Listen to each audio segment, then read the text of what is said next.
अच्छा, जो नेक्स्ट हम इसमें करने लगे ये चैप्टर 11 में से है पोर्शन। अगेन ये एनालिसिस वाला पार्ट जो है हमारा उसको कवर करता है कि टेक्सचर एनालिसिस करना है हमने।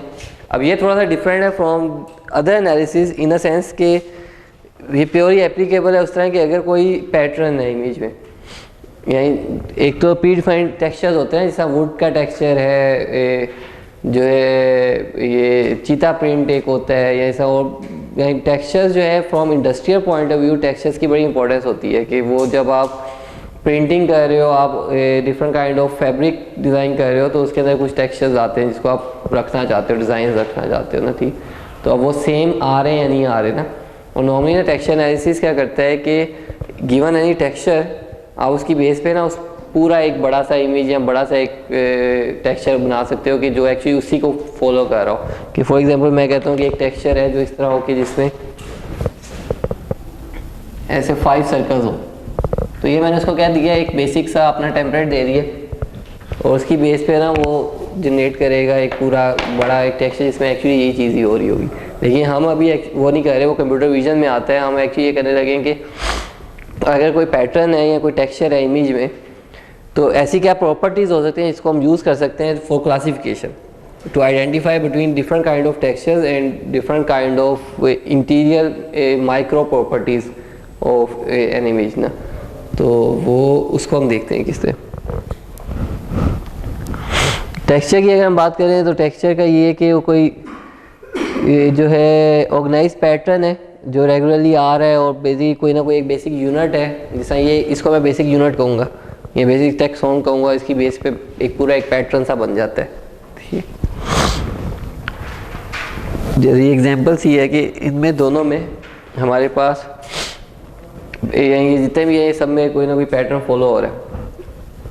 हम जो एनालिसिस करने जा रहे हैं इसमें वो 2 होगा, जिसका हमने 3rd और 4th चैप्टर में किया था कि 3rd चैप्टर सारा स्पेशल के ऊपर था और 4th जो सारा था वो स्पेक्ट्रल के ऊपर था, फोरियर के ऊपर। तो फॉर टेक्सचर एनालिसिस भी हम ये करेंगे, पहले हम स्पेशल में करेंगे और फिर हम उसको ये करेंगे लेट्स सपोज हमने फ्रीक्वेंसी डोमेन में जाके टेक्सचर्स एनालिसिस करना है तो वो कैसे होगा। तो जब हम स्पेशल की बात करते हैं, एक्चुअली हमने थोड़ा बहुत किया भी था 3rd चैप्टर में। तो स्पेशल में जो चीज़ इंपॉर्टेंट है मेन जिसमें से हम इंफॉर्मेशन निकालते हैं वो हिस्टोग्राम है। और हिस्टोग्राम जो हमने पढ़ा था, हिस्टोग्राम इक्वलाइजेशन वगैरह भी, तो उसमें हमने 2 बेसिक पैरामीटर्स निकाले थे, मीन एंड वेरिएंस, ठीक। कि फ्रॉम हिस्टोग्राम हम मीन और वेरिएंस कैलकुलेट कर सकते हैं उसका। और हमने वहाँ पे बात भी की थी मोमेंट्स की, कि हमारे पास जो बेसिक एक्सप्रेशन होता है मोमेंट का,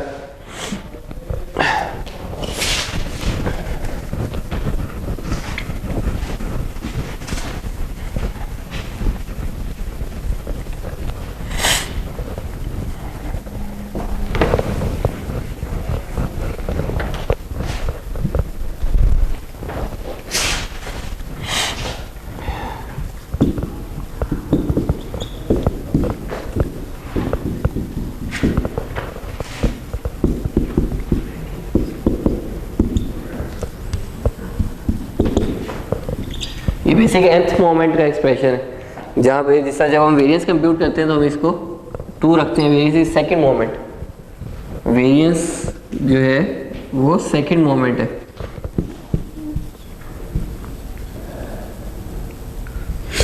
थर्ड इसी तरह अगर हम n को 3 करते हैं, थर्ड मोमेंट को हम स्क्यूनेस कहते हैं, 4th मोमेंट जो है उसको हम फ्लैटनेस कहते हैं। सोन जो है हायर ऑर्डर मोमेंट्स हम निकाल सकते हैं। तो बेसिकली वो आपको हिस्टोग्राम के बारे में कुछ इन्फॉर्मेशन देते हैं। मीन जो है, मीन से ये बता रही है कि हिस्टोग्राम की ऑन एवरेज क्या वैल्यू है। वेरिएंस ये बता रहा है कि हिस्टोग्राम स्कैटर्ड कैसे हुआ है, कितना ज़्यादा उसमें स्कैटर्ड है, उसका डेविएशन कितनी है फ्रॉम मीन वैल्यू। स्क्यूनेस ये बताती है कि जो हिस्टोग्राम है वो किस तरफ को ज़्यादा स्क्यूड है। स्क्यूड मीन्स कि जिसे हम गॉसियन कर्व देखते हैं, गॉसियन कर्व क्या होती है कि मीन वैल्यू के दोनों तरफ इक्वली स्क्यूड इक्वली स्प्रेड होती है, तो स्क्यूड नहीं है कहीं में।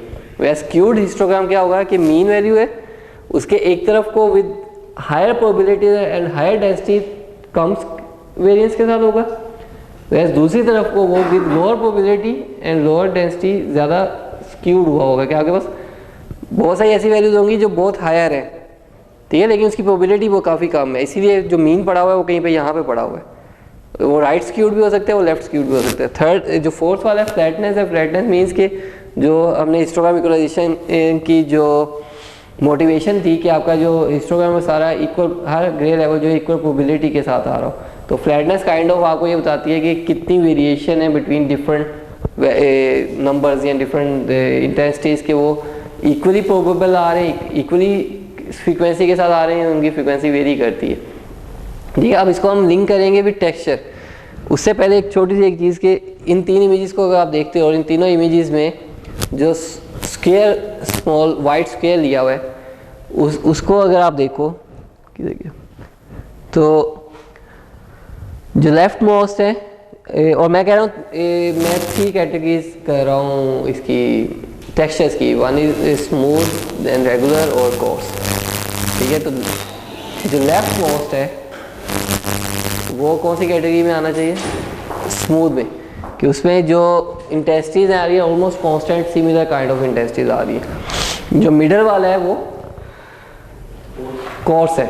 कोर्स मींस रैंडम सा ना, कि उसमें देखो उसमें वेरिएशन काफ़ी आ रही है। जो थर्ड वाला है वो रेगुलर है, कि वो एक रेगुलर एक पीरियोडिक पैटर्न को फॉलो कर रहा है। ठीक है, अब हम डिफरेंट वैल्यूज डिफरेंट पहले हम वो देखते हैं कि डिस्क्रिप्टर्स क्या हैं और फिर देखते हैं कि वो इनके अंदर कैसे एक्ट करेंगे। सही है, और ने कहा कि मोमेंट्स वगैरह की बात करें ना, सबसे पहला जो आ रहा है ना ये मीन और वेरियंस तो एक कॉमन से वे होते हैं। मीन और वेरियंस आपको क्या बताता है? मीन की हमने उसमें भी बात की थी कि मीन आपको ऑन एवरेज क्या ग्रे वैल्यू है, कि अगर सारा इमेज जो है वो डार्कस्ट तरह का है तो उसकी मीन वैल्यू स्मॉल होगी, अगर वो ओवरऑल इम्पैक्ट इमेज का जो है ब्राइटर है तो उसकी मीन वैल्यू हाई होगी। तो by looking at the mean value मैं एक रफली आइडिया बता सकता हूँ कि जो ओरिजिनल इमेज होगा वो मोस्टली ब्लैकिश सा या ब्राइटर सा या ग्रेइश सा होगा। स्टैंडर्डाइजेशन बताती थी उसका कंट्रास्ट, कि इमेज के अंदर कंट्रास्ट जो है वो हाई कंट्रास्ट है या लो कंट्रास्ट है। स्टैंडर्डाइजेशन कम होती तो वो लो कंट्रास्ट था कि वो उसमें वेरिएशन ज़्यादा नहीं आ रही, लेकिन स्टैंडर्डाइजेशन अगर ज़्यादा थी तो हमने वहाँ बात की थी कि वो हाई कंट्रास्ट इमेज है। अब उन्हीं चीज़ों को आगे यूज़ करते हुए हम फर्दर डिस्क्रिप्टर्स और निकाल सकते हैं। First one is relative smoothness. Relative smoothness का अगर आप एक्सप्रेशन देखो तो उसमें क्या हो रहा है कि 1 ओवर उसके वो आ रहा है वेरियंस। अब 3 टेक्सचर्स हमने देखे अभी पीछे, regular, course and smooth. Smooth हम उसको कह रहे हैं जो ऑलमोस्ट सिमिलर है कि जैसा है, उसमें वेरिएशन बहुत थोड़ी आ रही है। कोर्स हम उसको कह रहे हैं जो जिसमें रैंडमनेस है, बहुत ज़्यादा चेंजेस आ रही हैं। और रेगुलर हम उसको कह रहे हैं जो चेंजेस हैं लेकिन वो एक्चुअली अपने आप को रिपीट कर रही हैं किसी तरह। सही है, अब रिलेटिव स्मूथनेस की हम बात कर रहे हैं। अब मुझे पहले ये बताओ वेरियंस जो है, अगर एक टेक्सचर स्मूथ है जिसमें ज़्यादा चेंजेस नहीं आ रही हैं, उसकी वेरियंस की वैल्यू क्या होनी चाहिए? कम होगी। वेरिएशन है ही नहीं ना उसमें, तो जो वेरिएंस थी वो यही चीज़ होती है ना। तो अगर वो है कोर्स है जिसमें वो ब्राइट सा भी आ रहा है, डार्क सा भी आ रहा है, उसमें वेरिएशन ज़्यादा है। और अगर स्मूथ की हम बात आइडियल स्मूथ की बात करें तो क्या होगा? एक ही कलर सारा आ रहा होगा, तो उसमें वेरिएंस वैसे ही 0 है। तो वेरिएंस 0 हो तो रिलेटिव स्मूथनेस की क्या वैल्यू आनी चाहिए इसमें? नहीं, 0 आएगी। ठीक है, कि 1 माइनस वो 1 कर रहे हो तो 0 आ रही है। तो इट मीन्स कि अगर R की वैल्यू टुवर्ड्स 0 है तो टेक्सचर होगा वो स्मूथ होगा। अगर 100% स्मूथ है तो 0 आ रहा है, अगर नियर स्मूथ और इस तरह है तो 0 के राउंड अबाउट आ रही है वैल्यूज। अब मैक्सिमम कोर्स होगा तो इसका मतलब उसके वेरियंस बहुत ज़्यादा होगा। ठीक है, बहुत ज़्यादा वेरियंस है तो ये जो 1 ओवर समथिंग किया तो ये वैल्यू आपकी काफ़ी स्मॉल हो जाएगी। काफ़ी स्मॉल वैल्यू 1 से सब्ट्रैक्ट करो तो आपका आंसर टुवर्ड्स 1 आएगा। तो जितना हायर आ रहा है उतना कोर्स है और जितना लोअर आ रहा है उतना स्मूथ है। ठीक है, अब आगे जो है स्क्यूनेस है। स्क्यूनेस मैंने जैसे पहले ही बोला है कि स्क्यूनेस होता है कि आपका जो हिस्टोग्राम है वो किस तरफ को फैला हुआ है ज़्यादा। अगर फॉर एग्जांपल ऐसे ये इसकी जो मीन वैल्यू आएगी, मीन इसकी वैल्यू कोई रिलेटिवली इधर को आएगी। उसकी रीज़न ये है कि ठीक है ये स्प्रेड ज़्यादा है लेकिन वो विद लेस प्रोबेबिलिटी है ना। जब सबको सम करोगे ऐड करोगे तो ज़्यादा मीन वैल्यू कहीं पे यहाँ पे आनी, तो ये राइट स्क्यूड है, सिमिलरली लेफ्ट स्क्यूड होता है। अब इसको जब मैं सॉल्व करूँगा स्क्यूनेस, क्योंकि थर्ड मोमेंट है पावर 3 है उसकी, तो z माइनस मीन वैल्यू हो रही है ना। सही है, अब इसमें ज़्यादा बहुत बड़ी वैल्यू जो आ रही है वो टुवर्ड्स पॉजिटिव साइड आ रही है, तो z माइनस मीन के पॉजिटिव साइड पे आ रही है। तो जब उसको मीन से माइनस करोगे तो ये जो क्यूब के अंदर वाला वैल्यू आ रही है वो पॉजिटिव होगी। ये क्यूब है ना यहाँ पे, ये जो एक्सप्रेशन में लिखा है ना, इस एक्सप्रेशन में यहाँ पे क्यूब है, इस जगह पे 3 है, तो z हर वैल्यू है। अब ये z is much greater than mean, तो जब ये मैं करूँगा ये इनर एक्सप्रेशन सॉल्व करूँगा, पॉजिटिव आएगा, उसका क्यूब ले रहा हूँ तो पॉजिटिव में भी बड़ी वैल्यू बन रही। तो अगर वो राइट स्क्यूड होता है ना, तो ओवरऑल जो इम्पैक्ट, जो ओवरऑल साइन आता है ना, वो पॉजिटिव आता है स्क्यूनेस का। और अगर ये लेफ्ट स्क्यूड होगा, इस तरह आ रहा है, तो अब ये पॉइंट काफ़ी छोटा है एज कम्पेयर टू मी, तो जब मैं उसका डिफरेंस लूँगा वो वैल्यू स्मॉल आएगी, उसका क्यूब ले रहे हो तो और ज़्यादा नेगेटिव वैल्यू हो रही है, नेगेटिव आएगी और वो ज़्यादा नेगेटिव हो रही है, तो ओवरऑल इसका जो आएगा वो नेगेटिव है। तो जो साइन है स्क्यूनेस का, skewness as a descriptor use करें तो sign can be use to differentiate between the texture जो कि एक्चुअली राइट स्क्यूड है या लेफ्ट स्क्यूड है। अब टेक्सचर में कैसे ये पता चलता है कि ये राइट स्क्यूड है या लेफ्ट स्क्यूड है इमेज में? अगर मोस्टली वैल्यूज़ जो है, अगर यानी कि मोस्टली वैल्यू ब्राइट है और then there are certain pixels जो कि बहुत लो है, तो वो लेफ्ट स्क्यूड होगा, क्योंकि मीन वैल्यू बड़ी होगी और छोटी लेफ्ट साइड पे वो ज़्यादा छोटा वैल्यू भी पड़ी हुई होगी। वैसे अगर मोस्टली जो है वो डार्क है और उसमें कुछ पॉइंट्स ब्राइट आ रहे हैं, तो मीन वैल्यू तो डार्कर की साइड पे होगी, लेकिन देयर आर सम वैल्यूज जो कि एक्चुअली उससे बहुत ज़्यादा डेविएट कर रही है टुवर्ड्स ब्राइटर साइड, तो उस साइड उसका ये निकल सकता है इसका सही। फिर यूनिफॉर्मेलिटी, रिलेटिव फ्लैटनेस जो है 4th मोमेंट है, इसमें 4 कर दो तो ये करता है कि जो स्मूथ होगा, स्मूथ में जो भी ग्रे लेवल आ रहे होंगे ना, इक्वल प्रोबेबिलिटी के काइंड ऑफ आ रहे होंगे, यहाँ तो चेंज नहीं हो रहे होंगे, अगर चेंज भी हो रहे हैं तो काइंड ऑफ सिमिलर होंगे, तो उसमें फ्लैट होगा आपका जो हिस्टोग्राम होगा। कोर्स के केस में क्या है, रैंडमनेस है, तो कुछ ग्रे लेवल्स बहुत ज़्यादा प्रोबेबिलिटी के साथ आ रहे हैं, कुछ कम के साथ आ रहे हैं, तो उसके जो फ्लैटनेस की वैल्यू होगी वो रिलेटिवली लो आएगी आपकी। अच्छा, यूनिफॉर्मेलिटी जो है, यूनिफॉर्मेलिटी क्या कह रही है कि प्रोबेबिलिटी के स्क्वायर का सम। अब अगर स्मूथ है, स्मूथ में क्या होगा, कम नंबर ऑफ प्रोबेबिलिटी अगर करने की, कम नंबर ऑफ ग्रे लेवल्स अगर करने का चांस है, लेकिन जो भी अगर करेगा वो विद हायर प्रोबेबिलिटी होगा। फॉर एग्जाम्पल मेरे पास 2 इमेजेस हैं ऑफ सिमिलर साइज, एक के अंदर सिर्फ 3 ग्रे लेवल हैं, ठीक है, वही 3 उसमें आ रहे हैं, तो हर एक की प्रोबेबिलिटी हाई होगी, और एक में 100 ग्रे लेवल है, ठीक है, उसमें इतने सारे ग्रे लेवल है लेकिन सबकी प्रोबेबिलिटी कम होगी, और आप उनका स्केयर करके सम कर रहे हो, तो for smooth and uniform pattern ये वैल्यू हाई आएगी हमारे पास, क्योंकि उसमें क्या होगा, उसमें सर्टेन ग्रे लेवल्स हैं with higher probability, whereas in coarse और in random texture they are multiple grey levels but with lesser probability, तो उसको स्केयर करके सम करोगे तो वैल्यू कम आएगी। जो लास्ट है इस पर एवरेज एंट्रोपी, जो है एंट्रोपी इज अनदर मेजर, ये कम्युनिकेशन में भी पढ़ते हैं कि मेजर ऑफ अनसर्टेनिटी या मेजर ऑफ इम्प्योरनेस होता है, कि काइंड ऑफ फॉर एग्जांपल ये इस तरह है कि मेरे पास एक बिट स्ट्रीम आ रही है कम्युनिकेशन में 0s and 1s की, तो और मेरे पास 0 आ रहा है, फिर मेरे पास 1 आ रहा है, फिर मेरे पास 0 आ रहा है, 1 आ रहा है, यही मेरे पास इक्वल प्रोबेबिलिटी के साथ 0s and 1s आ रहे हैं। अब मैंने, और वो रैंडमली आ रहे हैं, ठीक है, अब एक आ रही है बिट, और उसके बारे में मेरे लिए ये गैस करना है कि वो 0 होगी या 1 होगी, वो रिलेटिवली बहुत डिफिकल्ट है, क्योंकि एक तो रैंडमली आ रहे हैं और इक्वल प्रोबेबिलिटी के साथ आ रहे हैं, ठीक है। एज़ कम्पेयर टू दिस के मेरे पास जो भी बेशक रैंडम पैटर्न आ रहा था, लेकिन मोस्टली 1s आ रहे थे, यहीं आउट ऑफ 100 बिट्स जो मैंने रिसीव की 90 0s थे और सिर्फ 10 1s थे, रैंडमली बेशक आए, तो मैं ब्लाइंडली भी कर दूँ ना गैस के अगली बिट जो आएगी वो 0 होगी, तो उसका चांस ऑफ एरर जो है 1/10 होगा, क्योंकि सिर्फ 10 आई थी उसमें 1, ठीक है, तो वो वहाँ पे ये चीज़ आ जाती है कि अगर आपके पास ग्रे लेवल्स ऐसे हैं जो इक्वल प्रोबेबिलिटी के साथ आ रहे हैं, ठीक है, तो उसमें इम्प्योरिटी जो है वो काइंड ऑफ इक्वल है, एक ही जैसे हैं, तो वो इम्प्योरिटी रिलेटिवली कम होगी, ठीक है। और जहाँ पे आपका इम्प्योर ज़्यादा है, यही मीन्स बहुत सारे ग्रे लेवल्स आ रहे हैं, बहुत सारे आ रहे हैं, ठीक है, और विद रैंडमनेस आ रहे हैं, तो मेजर ऑफ रैंडमनेस इसलिए इसको कह रहे थे कि जितना रैंडम होगा उतनी एंट्रोपी हाई आएगी, और जितना कम रैंडम या स्मूथ होगा उतनी वैल्यू इसकी कम होगी, उतना आपकी यानी कि जो एंट्रोपी है वो वैल्यू कम आएगी उसकी। तो इमेज के केस में अगर हम एंट्रोपी कंप्यूट कर रहे हैं, तो वो रीजन्स जहाँ पे वेरिएशन ज़्यादा है, जहाँ पे रेट ऑफ चेंज ज़्यादा आ रहा है, वहाँ पे एंट्रोपी की वैल्यू हाई आ रही होगी, और जहाँ पे स्मूथ से आ रहा है वहाँ पे एंट्रोपी की वैल्यू लो होगी। अब उन्हीं तीनों टेक्सचर्स के जिनके हमने किया यही सही देखें। अब इन तीनों को अगर मैं देखता हूँ तो उसमें रिलेटिवली ये डार्कर है इन तीनों के मुकाबले में, तो मीन वैल्यू हमने कहा था कि वो ओवरऑल इंप्रेशन देता है, तो इन तीनों टेक्सचर्स में सबसे मिनिमम वैल्यू इसकी है, तो it mean as compare to these three, ये इन तीनों का अगर मैं कंपेयर करूँ तो फर्स्ट वन जो है वो रिलेटिवली डार्कर होगा। स्टैंडर्ड डेविएशन अगेन इन तीनों का वेरिएंस बताता है, इसमें इतनी ज़्यादा वेरिएंस नहीं है, इसमें है लेकिन रिलेटिवली कम है as compare to this one, तो इसमें सबसे ज़्यादा वेरिएंस है क्योंकि इसमें बहुत लो वैल्यू भी है, बहुत हाई वैल्यू भी है, इसकी स्टैंडर्ड डेविएशन वैल्यू हाई है एज कम्पेयर इन तीनों के कंपैरिजन में। सिमिलरली एंट्रोपी की बात करें सबसे ज़्यादा रैंडम है तो इसकी हाई होनी चाहिए।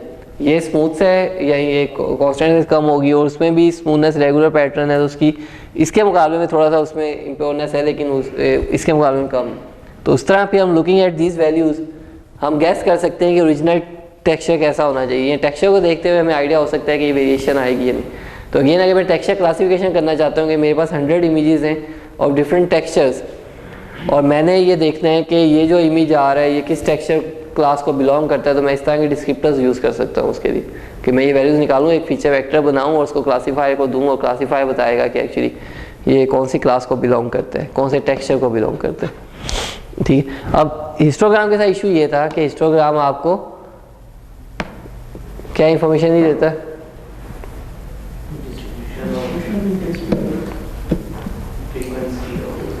फ्रीक्वेंसी तो देता, लोकेशन नहीं देता। हिस्टोग्राम अगर मेरे पास है तो मुझे ये नहीं पता कि इमेज में वो ठीक है, मुझे ओवरऑल चेंजेस का पता चल रहा है कि जिस सारी हमने हिस्टोग्राम बेस्ड डिस्क्रिप्टर निकाले हैं लेकिन लोकेशन की इंफॉर्मेशन नहीं है मेरे पास। ठीक है, तो वो फिर जो है GLCM आगे आता है, grey level cooccurrence matrices.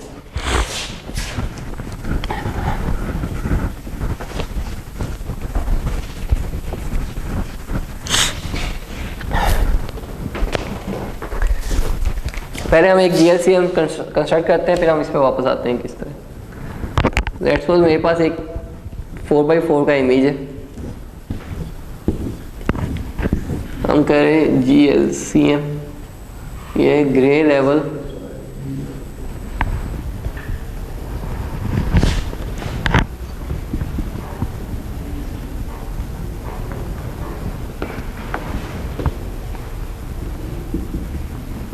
Grey level co-occurrence matrix.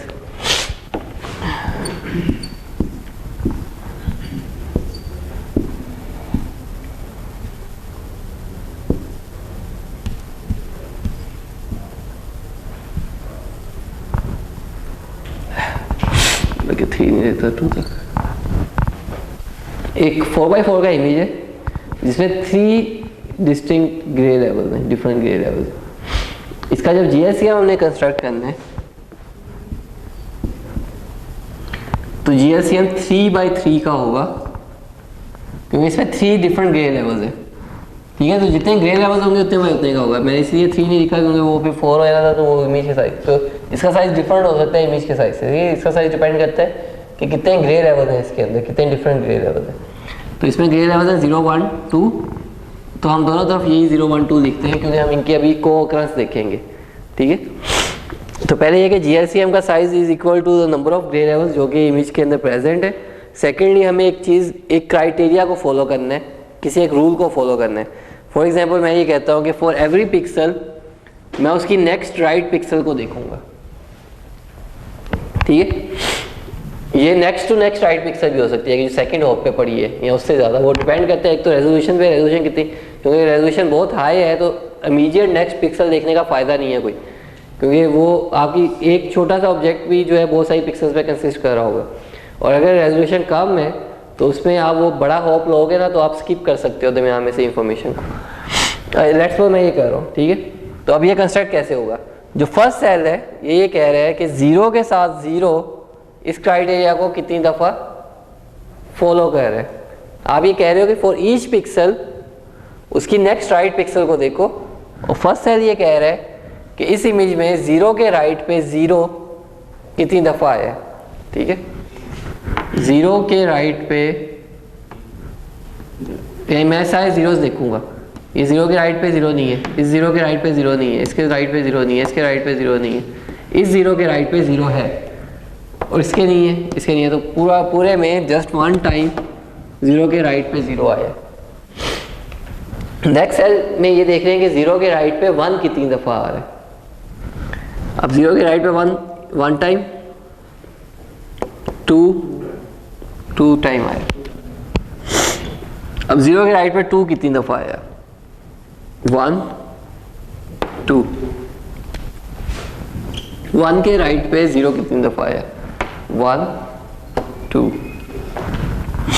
1 के राइट पे 1 नहीं है, 1 के राइट पे 2, 1 और 2 है ये और ये। 2 के राइट पे 0 1 1 है, 2 के राइट पे 1 1 2, 2 के राइट पे 2 नहीं है, 0 आ गया। तो ये GSM बन गया इसका। सही है, grey level co-occurrence matrix.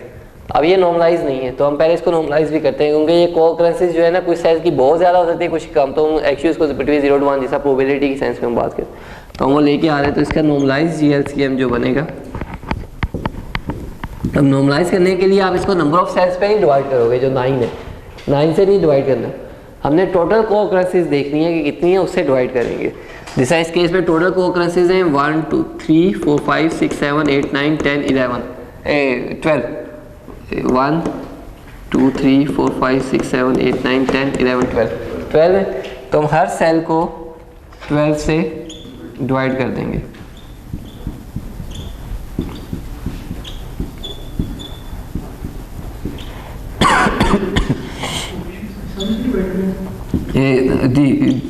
Occurrences के सम से जो सेल्स के अंदर वैल्यूज थे उन सबको सम किया और से डिवाइड किया। ठीक है, जैसा इमेज की नॉर्मलाइजेशन जब हमने की थी तो नंबर ऑफ पिक्सल से डिवाइड किया था वहाँ पे, जब हिस्टोग्राम को वो नहीं करना। तो ये हमारा नॉर्मलाइज GLCM बन गया। और जो एक्सप्रेशन अभी हम देखने जा रहे हैं उसमें ये हर सेल को, हर वैल्यू को जो है वो एक CIJ कहते हैं, वेयर I ये जो रोज हैं और J जो है कॉलम्स हैं।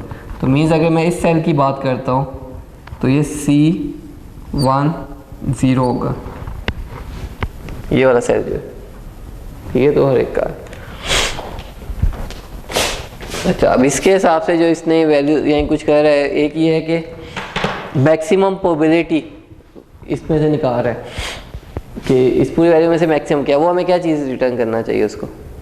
इसमें से अगर मैं मैक्सिमम वैल्यू निकाल रहा हूँ उसका क्या बेनिफिट है, क्या वो मुझे क्या इंफॉर्मेशन देगा? हाँ नहीं, अक्रंस, हाँ कौन सा पैटर्न? वो IJ की है कि फॉर एग्जांपल आपके पास इसकी सबसे ज़्यादा आती वैल्यू, तो इट मीन्स के 2 के साथ उस रूल को सबसे ज़्यादा फॉलो कर रहा है जो आपने चेक किया। तो वो पैटर्न सबसे ज़्यादा ये 2 ग्रे लेवल जो उसको फॉलो कर रहे हैं, जो उस पर रिपीट हो रहे हैं। सही है। कंट्रास्ट जो है, कंट्रास्ट ये बताता है कि जैसा कंट्रास्ट के हमने पहले भी पढ़ा हुआ है कि अगर तो ग्रे लेवल एक ही जैसे चलते जाएंगे तो कंट्रास्ट नहीं है, लेकिन अगर आप हाई से लो में, लो से हाई में एंटर हो रहे हो इस तरह, तो उसमें कंट्रास्ट इंप्रूव या कंट्रास्ट आ रहा है, उसमें वेरिएशन आ रही है। अब कंट्रास्ट वाला वो कह रहा है I-J का स्क्वायर और CIJ, ठीक है। अब अगर वेरिएशन नहीं आ रही है तो इट मीन्स नेक्स्ट पिक्सल की वैल्यू क्या होनी चाहिए, जो जिस पिक्सल पे आप खड़े हो उसकी नेक्स्ट पिक्सल की वैल्यू भी वही होगी, उसकी नेक्स्ट पिक्सल की भी वैल्यू वही होगी, वो चेंज नहीं आ रहा। तो अगर वो चेंज नहीं आ रहा तो जब आप GLCM बनाओगे ना, तो GLCM में मोस्टली जो वैल्यूज आएंगी ना वो डायगोनल पे आएंगी। 0 के साथ 0 ही आ रहा है, 1 के साथ 1 ही आ रहा है, या ये 0 0 का है, ये 1 1 का है, ये 2 2 का है, 3 3 का है, 4 4 का है, 5 5 का है ना। तो आपके पास डायगोनल पे सिर्फ वैल्यूज आ रही होंगी ज़्यादा, आपके पास ऑफ डायगोनल कम वैल्यूज होंगी अगर सिमिलर काइंड ऑफ थिंग्स ही चलती जा रही हैं, स्मूथ सा पैटर्न ही चलता जा रहा है, कॉन्स्टेंट ही अगर है तो सिर्फ डायगोनल पे होगा वो। तो अगर वो सिर्फ डायगोनल पे है तो जब आप ये I-J कह रहे हो और फिर जो भी उसकी प्रोबेबिलिटी है वो तो वैसे ही ख़त्म हो जाएगी, तो वो वैल्यू 0 और या टुवर्ड्स 0 आएगी। तो अगर ये हमें लोअर वैल्यू रिटर्न करता है, इट मीन्स जो पैटर्न है वो स्मूथ सा है या वो कांस्टेंट है, उसमें कंट्रास्ट नहीं है इतना। अगर रैंडमनेस है या कंट्रास्ट हाई है तो इसकी वैल्यू ज़्यादा आएगी इस वाले की, क्योंकि उसमें डायगोनल के अक्रॉस नहीं वैल्यू आएगी, उसमें ऑफ डायगोनल ज़्यादा वैल्यूज आएंगी आपके पास। यूनिफॉर्मिटी वही चीज़ है जो प्रोबेबिलिटी का हमने बात की है कि अगर आपके पास पैटर्न्स रिपीट हो रहे होंगे, यूनिफॉर्म से हैं, तो वो सेल्स की वैल्यू ज़्यादा आएंगी, अक्रसेस बार बार आएंगी ना। रैंडमनेस के केस में रैंडमनेस क्या होती है कि आपके पास चांस है कि इसके बाद 0 के बाद 1 भी आ सकता है, 0 के बाद 2 भी आ सकता है, 0 के बाद 3 भी आ सकता है, हर चीज़ आएगी लेकिन विद लेसर प्रोबेबिलिटी। वैसे इस स्मूथ सिनेरियो वो वाले चीज़ें जो occurrences होगी वो बार बार आ रही होंगी तो उनकी प्रोबेबिलिटी ज़्यादा होगी, बिल्कुल। तो उनका स्केयर करके जब आप सम कर रहे हो तो उसकी वैल्यू हाई आएगी, तो यूनिफॉर्मिटी के केस में ये चीज़ होगी। और एंट्रोपी उसी तरह ही है कि जब अगर इम्प्योरनेस है या इम्प्योर है ज़्यादा तो उसमें काफ़ी सारे सेल में स्कैटर्ड हुआ होगा GLCM, और अगर प्योर है तो उसमें इतना ज़्यादा वो नहीं हुआ होगा, उसमें रैंडमनेस कम है तो उसमें स्पेसिफिक सेल्स होंगे विद हायर प्रोबेबिलिटी आ रहे होंगे, तो एंट्रोपी की वैल्यू लो आएगी एज़ कम्पेयर टू रैंडम वाली वैल्यू। हाँ, इंफॉर्मेशन आपको एक ही जैसी दे रहे हैं, बिल्कुल। तो अगर यूनिफॉर्मिटी आप कह रहे हो हाई है तो वो कम होगी, और वो कम है तो वो हाई होगी। ये वैल्यूज़ जो हाँ ठीक है, ये जो वैल्यूज़ आती हैं क्योंकि प्रोबेबिलिटीज़ है ना, प्रोबेबिलिटीज़ आती हैं लेसर देन 1 पॉइंट्स में ना, तो जब उसका लॉग देते हो ना तो नेगेटिव आंसर देते हैं, उसको कवर करने के लिए ना वो बार बार नेगेटिव साइन है। तो सिमिलरली जो है और भी है कि आप अच्छा होमोजेनिटी निकालो। होमोजेनिटी यही है कि अगर आपका जो वो डायगोनल पे ज़्यादा वैल्यूज़ आ रही हैं, similar kind of smooth values आ रही हैं, तो नीचे वाली टर्म तो ख़त्म हो जाएगी, सिर्फ ऊपर सम कर रहे हो आप तो वैल्यू हाई आएगी। अगर ऑफ डायगोनल वैल्यूज़ पड़ी हुई हैं तो नीचे भी कोई ना कोई वैल्यू आएगी, नीचे वाली डिनोमिनेटर इसको कम करेगा तो कम आएगा। तो होमोजेनिटी मीन्स स्मूथनेस, यही होमोजीनियस है, एक जैसा है, तो वो जो है स्मूथ के केस में हाई वैल्यू देगा, ठीक है। तो इस नहीं है। अच्छा, अब जो GLCM है, GLCM क्योंकि एक 2D मैट्रिक्स है तो उसको भी मैं एज ए इमेज विजुलाइज कर सकता हूँ, ठीक है। कि अगर मेरे पास ओरिजिनल इमेज जैसा 8 बिट पर पिक्सल इमेज है तो उसका GLCM 256x256 का बनेगा, क्योंकि उसमें 256 ग्रे लेवल्स होंगे ना। अब इमेज बेशक जिस मर्जी साइज का, लेकिन उसका GLCM जो है 256x256 का बनेगा। तो ये 3 इमेजेस हैं। First one is totally random, कि ग्रैनुलर से एक बस रैंडमनेस आई है, नॉइस आई, उससे मिलके एक इमेज सा बन गया। सेकंड वन जो है वो एक साइन वेव है, साइन वेव को प्लॉट किया हुआ है, पहले 0 है, ठीक है, और फिर इंक्रीज हो रही है, इंक्रीज होती जा रही है, फिर डिक्रीज हो रही है, फिर इंक्रीज हो रही है, फिर डिक्रीज हो रही है, ठीक है। इस तरह चल रहा है एक स्मूथ पैटर्न सेकंड वाले में। थर्ड वाले में अगर आप देखो ना, थर्ड वाला मिक्सचर है, उसमें रेगुलर पैटर्न भी आ रहा है, यहाँ पे ये रेगुलर पैटर्न चल रहा है, ठीक है, और उसमें बिल्कुल कॉन्स्टेंट रीजन्स भी हैं, उसमें विद लेस वेरिएशन, थोड़ी बहुत वेरिएशन के साथ भी रीजन्स है, ठीक है। तो फर्स्ट सबसे पहले वाले का GLCM कैसा होना चाहिए? क्योंकि हर एक की अकर्स की चांस है, रैंडमनेस है ना, तो 0 के साथ 0 भी आ सकता है, 0 के साथ 1 भी आया हुआ होगा, 0 के साथ 2 भी आया होगा, लेकिन सारे के सारे कुछ ना कुछ थोड़ी थोड़ी प्रोबेबिलिटीज़ के साथ आए होंगे। तो पूरे का पूरा GLCM जो है ना वो भरा हुआ होगा, लेकिन विद लेसर प्रोबेबिलिटी। तो इसी तरह का काइंड ऑफ आपको नजर आएगा रैंडम सा ही एक। सेकंड वाला जो है वो कैसा आना चाहिए?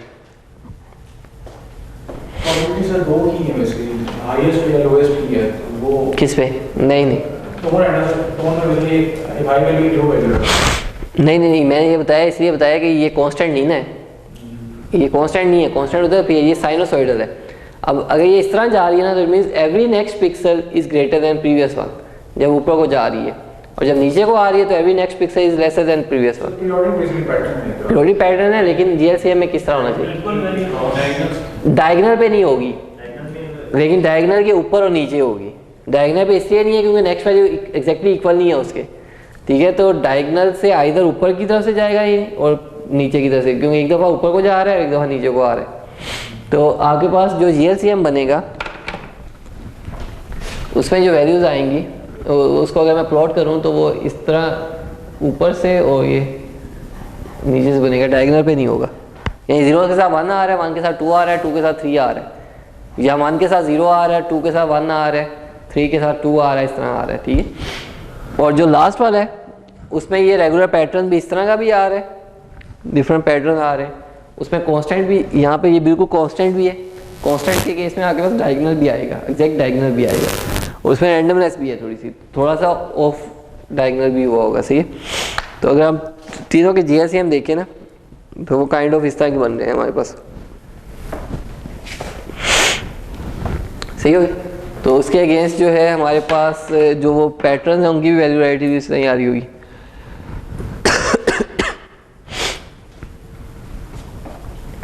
ठीक है। अब इनको हम रिलेट कर सकते हैं जैसे हम पहले भी बात कर रहे थे, जैसे अब कंट्रास्ट है, क्योंकि इस वाले में बिल्कुल डायगोनल पे ऐसे उस तरह सही वैल्यू डायगोनल पे नहीं है, ज़्यादा बहुत ज़्यादा फैली हुई है, तो उसकी कंट्रास्ट की वैल्यू सबसे ज़्यादा हाई है। इसमें डायगोनल के पास ज़्यादा है, इसमें भी डायगोनल के पास ज़्यादा है, तो इसके मुकाबले में पहले वाले के मुकाबले में दोनों की कंट्रास्ट की वैल्यू काफ़ी कम है। तो कंट्रास्ट था i माइनस जे और प्रोबेबिलिटी का स्क्वायर, ठीक है। इसी बाकी आप वो देख सकते हो। तो जो लास्ट है इसमें वो है टेक्सचर वाला, स्पेक्ट्रल एनालिसिस टेक्सचर का यूजिंग फोरियर ट्रांसफॉर्म।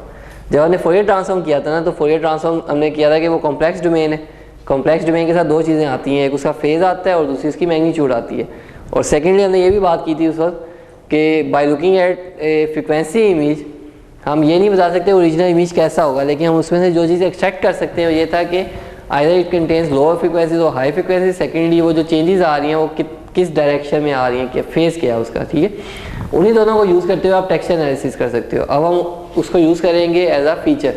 वहाँ पे हमने क्या किया था, फिल्टर लगा दिए थे कि फ्रीक्वेंसी को देखते हुए अच्छा कट ऑफ क्या रखें फिल्टर की, और लो पास लगाना है हाई पास लगाना है, तो फिल्टर लगा के हमने सिंपल प्रोसेसिंग की थी। अब उसी से एनालिसिस करना है तो हमने उसमें से कोई वैल्यू एक्सट्रैक्ट करनी है, ठीक है। तो दो प्रोफाइल्स हैं, काइंड ऑफ दो वेक्टर्स हैं जो मैं फोरियर इमेज से बना सकता हूँ। फोरियर में जो चेंज आ रही है फेज वाइज भी आ रही है और मैग्नीट्यूड वाइज भी आ रही है, फ्रीक्वेंसी वाइज भी है, एक मैग्नीट्यूड है और दूसरा सा फेज है। अब अगर मेरे पास फोरियर ट्रांसफॉर्म का एक इमेज है और वो हमने वही सेंटर किया हुआ था, फ्रीक्वेंसीज को सेंटर कर दिया था, तो उसमें मेरे पास अगर फॉर एग्जांपल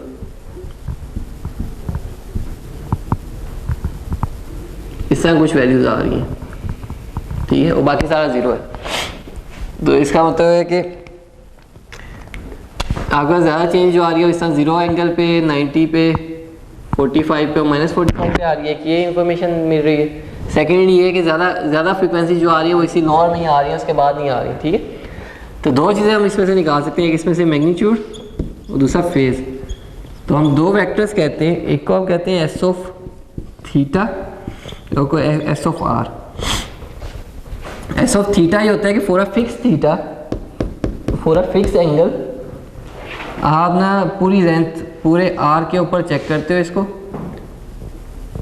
ठीक है। इसके अंदर ये थीटा फिक्स है, आर को वेरी कर रहे हो आप और उसके ऊपर एक वैल्यू आएगी, फिर थीटा को फिक्स करोगे, ये अभी मैं बताता हूँ किस तरह से। तो दूसरा ये जो है इसमें थीटा इसमें आर फिक्स करते हो for a specific value of R, theta very करता है बिटवीन 0 to 2 पाई पूरा 360 तक, और उसको आप करते हो। अब ये किस तरह, फॉर एग्जांपल मैं ये करता हूँ कि थीटा फिक्स करता हूँ 0 डिग्री फिक्स किया है, ये जो पहले वाला ये कर रहा हूँ मैं, मेरे पास एक्स एक्सिस पे थीटा है जिसको मैं कह रहा हूँ 0 डिग्री, 0 डिग्री फिक्स किया इस पे, और 0 एंगल के ऊपर मैं पूरा मूव किया फ्रॉम लेफ्ट टू राइट, यानी उसके एक एक्सट्रीम से इमेज के दूसरे एक्सट्रीम तक मूव करता गया। जितनी भी पिक्सल्स आई उन पिक्सल्स में जितनी भी मैग्नीट्यूड पड़ी हुई थी उन सारी मैग्नीट्यूड को सम कर दिया। जब मैं उन सबको सम कर दूंगा एक वैल्यू आएगी, वो वैल्यू मैंने कहा 0 डिग्री के ऊपर मैग्नीट्यूड की ये वैल्यू है, ठीक है। फिर फॉर एग्जांपल मैं करता हूँ 1 डिग्री या 2 डिग्री, तो दरमियान में इस इमेज पर्टिकुलर इमेज में अगर मैं मूव करता हूँ दरमियान में और फिर इसके ऊपर इस तरह मूव करता हूँ, तो सिर्फ जो ये सेंटर पे वाली पड़ी हुई है वही एक वैल्यू, अदरवाइज और कोई नहीं, तो ये रिलेटिवली लो वैल्यू आएगी। मैं फॉर एग्जांपल फिर नहीं करता हूँ 45 पे चला गया। अब इस पर मैंने जब 45 एंगल फिक्स किया और 45 एंगल पे एक एक्सट्रीम से दूसरे एक्सट्रीम तक सबको मैंने ऐड किया, तो एक हाई वैल्यू आएगी सिमिलरली सोन। तो मेरे पास इवेंचुअली जो है ना कोई इस तरह का एक बनेगा वेक्टर, ये एक अब फीचर वेक्टर भी हो सकता है।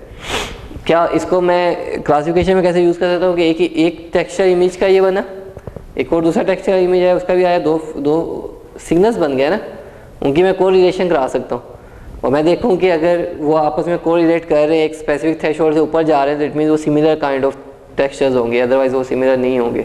अगर मैं एंगल की बेस पे देख रहा हूँ, ओरिएंटेशन की बेस पे, मैं एंगल को फिक्स करता जा रहा हूँ, हर एंगल पे देख रहा हूँ कि उसके ऊपर क्या मैग्नीट्यूड्स आ रही।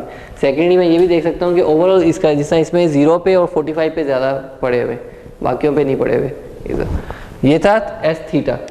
एस आर के केस में क्या होगा कि यहाँ पे मेरे पास आर है 0 से लेके n/2, n मैं इसको कह रहा हूँ विड्थ इसकी टोटल।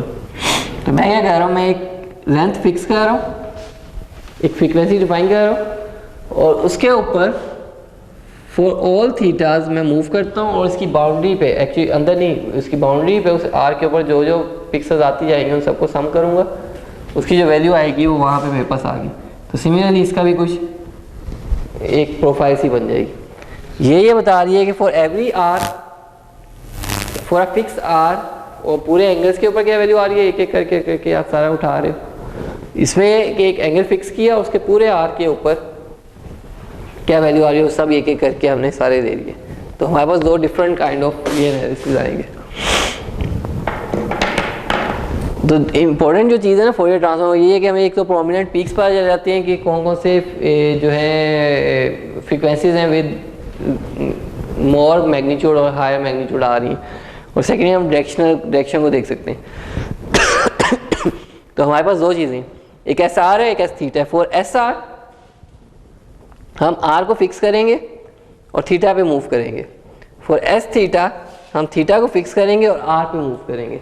सही, तो ये अगर बनेगा, अब जैसे अगर फॉर एग्जांपल ये इमेज था, इसका ये फोरियर ट्रांसफॉर्म था, तो जब मैंने एस आर बनाया तो आर के केस में अब पहले बिल्कुल मिडल से स्टार्ट हो रहा है, जहाँ पे आर जीरो है, मिडल वाला पॉइंट जो है आर जीरो है, उसके ऊपर कोई ना कोई वैल्यू पड़ी हुई है ना, तो इसके ऊपर कोई ना कोई वैल्यू आई है यहाँ पे।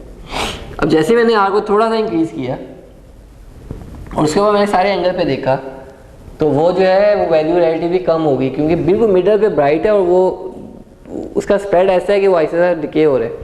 तो आप थोड़ा सा आगे गए थे और पूरा घूमे, जब इसके क्रॉस, ये मिडल वाले पॉइंट के क्रॉस जब घूमे पूरा, तो और कोई वैल्यू नहीं है, और वो वैल्यू भी थोड़ी सी डाइल्यूट होगी, थोड़ी सी कम होगी, तो वो नीचे को आ गया। अब आप ऐसे ऐसे करते हुए इस पॉइंट पे चले गए, आर की वैल्यू इतनी होगी कि वो ये जो नेक्स्ट वाला पॉइंट है तक, उसके ऊपर जब आप पूरे 360 मूव करोगे तो वैल्यूज एग्जिस्ट कर रही है ना, तो एक सर्टन पीक आ रही है, ठीक है, और फिर वो डिके हो रहा है सारा, और आपके पास इवेंचुअली इसके बाद कोई खास वैल्यू नहीं है। इसका एक्चुअली लॉग नहीं लिया हुआ, अगर लॉग लिया हुआ तो ये बिल्कुल जीरो नहीं है, ये बाकी वैल्यूज थोड़ी थोड़ी है उसमें, वो लॉग लिया होता है तो वो ज़्यादा क्लियर नज़र आता, लेकिन स्टिल वो है नहीं हमारे पास। तो प्रोमिनेंट पीक जो है वो इस फ्रीक्वेंसी पे आ रही है, तो एग्जैक्ट आप वो फाइंड आउट कर सकते हो कि वो कौन सा पॉइंट है। और अगर नहीं भी वो फाइंड आउट करना है, तो ये क्या हुआ, ये एक प्रोफाइल बन गई ना इसकी। तो इस तरह मेरे पास वो, ये अगर 100 टेक्सचर्स से, तो उन सबकी एक एक प्रोफाइल आ जाएगी, तो 100 प्रोफाइल्स पड़ी हुई है मेरे पास, इमेज नहीं पड़ा हुआ, मेरे पास 100 प्रोफाइल्स पड़ी हुई। मेरे पास एक क्यूरी टेक्सचर आया, उसकी भी मैंने यही प्रोफाइल निकाली, उसको इन 100 सबके साथ कोरिलेट कराया, तो जिसके साथ वो सबसे ज़्यादा मैच हो रहा है, तो मैं ये कह रहा हूँ ये वो वाला टेक्सचर है, या जिससे एक थ्रेशोल्ड से ऊपर वाला मैच हो रहा है, तो उन सबको मैं कहता हूँ कि ये वाला टेक्सचर वहाँ आया हुआ है उस इमेज में। वैसे एस थीटा के केस में क्या हो रहा है कि आप आर फिक्स कर रहे हो, सॉरी थीटा फिक्स कर रहे हो, और उसके क्रॉस पूरा मूव कर रहे हो। जैसे जीरो, अगर पहले जीरो वाला देखते हो आप, तो जीरो में ये सारा मूव किया है, इसमें जीरो इस तरह आएगा ना, तो ये सारा आपने मूव किया है, तो इस पर वैल्यू आ रही है, सिग्निफिकेंट वैल्यू आ रही है, तो इस पर अच्छी खासी पीक आ रही है। लेकिन जब एंगल थोड़ा सा आपने घुमा दिया और फिर आप इस तरह मूव किया, तो एक्चुअली वैल्यू नहीं है उसके अंदर, तो सिर्फ मिडल वाली वैल्यू ही है, तो इसलिए काफ़ी क्लियर डिप आ रहा है। फिर 45 डिग्री के ऊपर जाके, क्योंकि ये 45 पे पड़े हुए हैं आपके पास, 45 डिग्री पे अगर आप देखते हो तो 45 डिग्री के ऊपर सारे आ रहे हैं, फिर 90 डिग्री के ऊपर आ रहे हैं, 135 के ऊपर आ रहे हैं, तो 45, 90, 135 के ऊपर आ रहा है, फिर 180 के ऊपर आ रहा है आपके पास। तो इसकी एंगुलर वाइज जो वेरिएशन, जो प्रोफाइल बनी है वो ये वाली बनी है। तो अगेन इसको भी हम यूज़ कर सकते हैं, और दूसरा तो हमने जब फोरियर ट्रांसफॉर्म पढ़ा था वहाँ पे हमने जस्ट फिल्टरिंग की थी, जो प्रोसेसिंग थी, उसी को हम यूज़ कर सकते हैं फॉर एनालिसिस पर्पसेस या फॉर फीचर एक्सट्रैक्शन, जिस तरह ये कर रहे हैं। ठीक है, तो ये सेम यहाँ पे इसका एस थीटा ये बनाया हुआ है इसने। ज़्यादा चेंजेस जो आ रही हैं 0 और 90 पे आ रही हैं, ये दरमियान में छोटी छोटी पीक्स आ रही हैं, किस वजह से आ रही होंगी, ये वाली, इसमें ज़्यादा जो एजेस नज़र आ रहे हैं वो हॉरिजॉन्टल और वर्टिकल आ रहे हैं ना, ये जो मिडल में स्मॉल पीक्स आ रही हैं किस वजह से आ रही होंगी।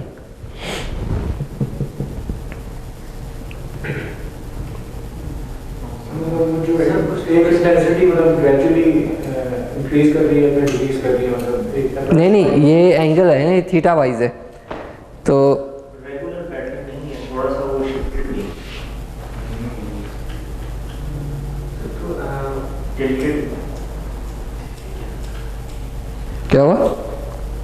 सर पैटर्न जो है इस इमेज के अंदर वो बिल्कुल रेगुलर नहीं है, थोड़ा सा हाँ, ये इसमें अगर आप देखो तो काइंड ऑफ एजेस भी अगर आप देखो ना तो इस तरह एंगल पे आ रहे हैं थोड़े से, ठीक है। तो ज़्यादातर ठीक है आपके पास ये वर्टिकल और हॉरिजॉन्टल आ रहे हैं, लेकिन इस ये सारे हॉरिजॉन्टल थे और ये सारे वर्टिकल आ रहे हैं, लेकिन आपके पास इस तरह जो कनेक्शन बन रहे हैं एजेस के वो इस थोड़े थोड़े एंगल्स पे भी आ रहे हैं। तो वहाँ पे भी जो वेरिएशन आ रही है ना कुछ एंगल्स के ऊपर भी आ रही हैं जो मीटर वाले आ रहे हैं,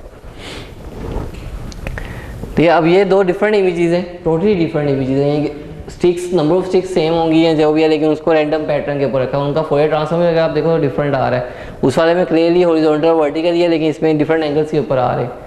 तो जो एंगुलर एनालिसिस है ना वो आपको इन दोनों के दौरान डिफरेंशिएट करने में ज़्यादा हेल्प करेगा एज़ कम्पेयर टू मैग्नीट्यूड वाला है, ठीक।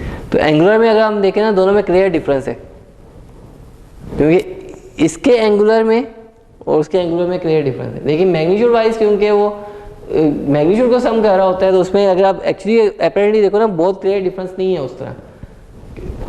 उसकी एक रीज़न ये जो थोड़ा बहुत डिफरेंस आ रहा है ना इस वजह से भी है कि वो थोड़ा सा ओवरलैप कर गया और आपका जो फोरियर वाले में मैग्नीट्यूड वाइज थोड़ा सा डिफरेंस आया होगा। अदरवाइज अगर आप एक थीटा फिक्स करके एक आर फिक्स करके डिफरेंट थीटा पे सम भी करोगे ना तो वो ऑलमोस्ट उतना ही वैल्यू आएगी जिसका इस पर स्कैटर्ड हुआ है।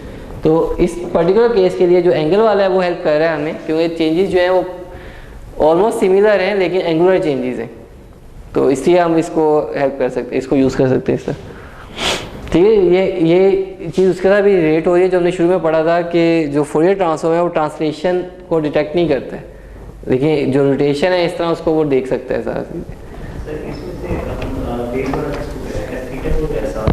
ये फेज वाला है, ये मैग्नीट्यूड वाला है, ठीक है। तो ये था सर, सही होगी। कोई चीज़ है इसमें से? कोई नहीं।